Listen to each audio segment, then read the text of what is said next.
腾讯星光大赏当天，王一博一身灰色星光亮点西装，细碎的刘海分拨在额头两侧，衬足了他的贵公子气质。他独自坐在嘉宾等候区，眼神毫无目的地瞟荡在四处。台上的主持人还在顺着流程颁发着各种年度奖项。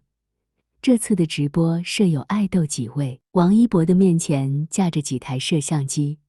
王一博并没有像之前一样抗拒对脸拍摄。10分钟过去了，等待着的王一博低下了头，舔了舔自己的嘴唇，很甜，满是肖战的味道。王一博的笑容愈发灿烂，旁边的粉丝激动了，拿起了相机一顿猛拍。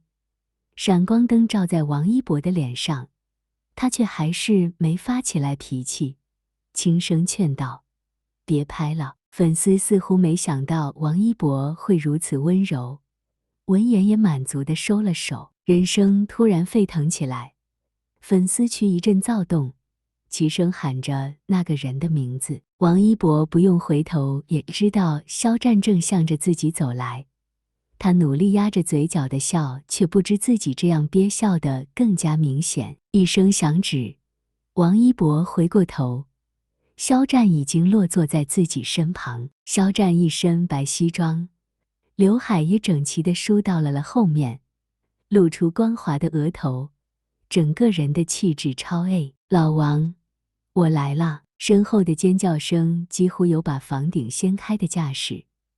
博君一笑夹杂在众多声嘶力竭的呼喊中，虽然声音微小，却没有被淹没。王一博冲着肖战微微一笑，看来今年对于他们来说还真的是过年了。肖战的身子坐得直直的，可眼睛却一直留神地瞥着王一博的一举一动。头顶的灯光暗了下来，嘉宾席陷入了短暂的黑暗。本是怕黑的王一博却没顾得上惊讶，反应迅速地扯上了肖战的手，只几秒在灯光流转回来的时候便松开。他装作无事地用手拨弄着眼前的碎发，嘴角扬起的笑意却暴露了他此刻心里的狂喜。在刚刚的那几秒里，肖战完全没有挣脱他，这怎能让王一博不开心呢？要知道，放在以前的肖战，这是万万不可能的。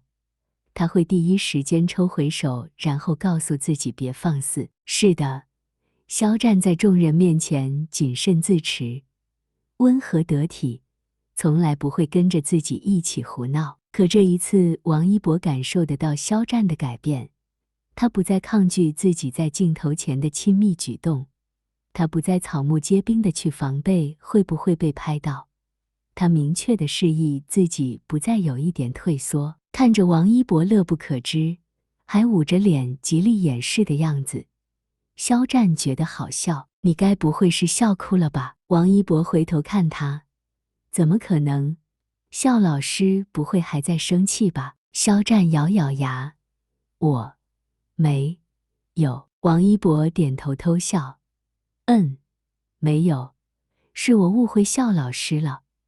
肖老师这么温柔的一个人，怎么可能不讲理的吃醋呢？肖战转头瞪了他一眼，兔牙警告随之开始。王一博回过头，表面上开始认真去听着主持人在台上轮流介绍着一个又一个明星偶像，心里却想着肖战刚刚在后台怒气渐浓地从自己身边抽身离开的样子，扬起了嘴角。一直以来，肖战在人前都是彬彬有礼的，平静随和，似乎任何人任何事都勾不起他内心的波澜。可就在刚刚，那个年纪轻轻的女总监走到两人中间，隔开了正在耳语不断的肖战和王一博，又抱着哪种不言而喻的心思不断贴近王一博。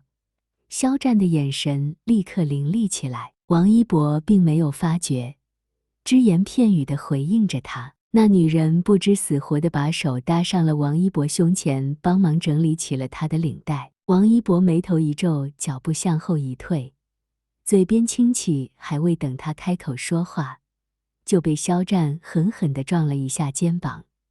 那人脚步生风地向前走，王一博回过头，只看到一张写满不悦的侧脸。肖战吃醋了，这个认知让王一博高兴得不得了。肖战知道现在在圈里王一博的身份已经不成秘密，每个人都有着各种觊觎的心思，他自然是对王一博信任的，但不代表他能做到无动于衷。附在王一博胸前那双柔弱无骨的手，像是清丽的风景画里横乱插入的抽象色彩，破坏了那种美好，扰了那份宁静，怎么看怎么碍眼。看不起自己，躲着不看还不行吗？偏偏王一博追了过来。战哥，他脸上的笑明晃晃的很好看，可肖战心里却异常烦躁。怎么不理我？生气了？王一博侧身跟进来，将休息间的门顺势锁上。我有什么好生气的？你又骗我！王一博淡声说，抬手用力扯下来脖间那条领带，随手扔到一旁。肖战被他说的一愣，又见他把原本平整的领带用力扯得褶皱不堪，一下子都忘记了不悦，低下身想把地上的领带捡起来。你这是干什么？马上要上台了，你扯成这样还怎么戴？不料想身上被王一博大力压住，肖战惊慌地抬起头，迎来了王一博铺天盖地的吻。我的这条领带脏了，不知道战哥有没有多余的领带借我？肖战看着王一博眼里的认真，不禁笑了出来。那真是可惜了这条领带了，还劳烦有人费心的帮你整理了半天。你呀，王一博伸出手指在他的额头上轻轻一点，因为别人和我闹什么脾气，又不是我的错。肖战想想也是，自己确实应该有点哥哥的样子，不该这样胡乱发脾气。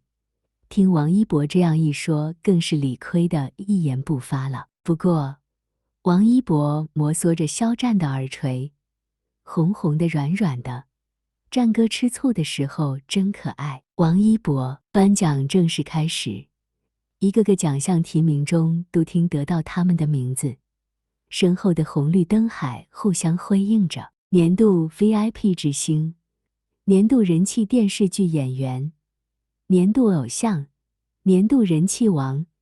在台下的呼喊声中，王一博和肖战起身，并肩走上舞台，将众多奖项收入囊中。肖战离得远了些，再加上台下乌泱泱失控的喊叫声，更是让他听不清楚，又怕自己听差了出错，转脸习惯性地看向了王一博。王一博凑近肖战耳侧，7周年生日祝福，说完还朝着肖战挑了下眉，意思是你先来。肖战反应过来，爽声开口，那么在这里祝腾讯7周年。顿了一下，斜眼看向王一博，生日快乐。王一博会意也握住话筒，生日快乐。说完，两人相视一笑，又一同向前方鞠了一躬。他们一直是默契的，哪怕半句话，只要一个人开口，另一个人都能接下去，甚至有的时候彼此间完全不开口，只用一个眼神，就会知道对方要做的下一个动作。有的管这叫灵魂伴侣，有人管这叫心有灵犀，他们两个却觉得这都是应该的。我这么爱你，相信你也一定最懂我。直到有一天我们都老了，希望我们还能相爱着，眼睛模糊了，头发也白了，满面皱纹也很快乐。如果有一天我们走不动了，我会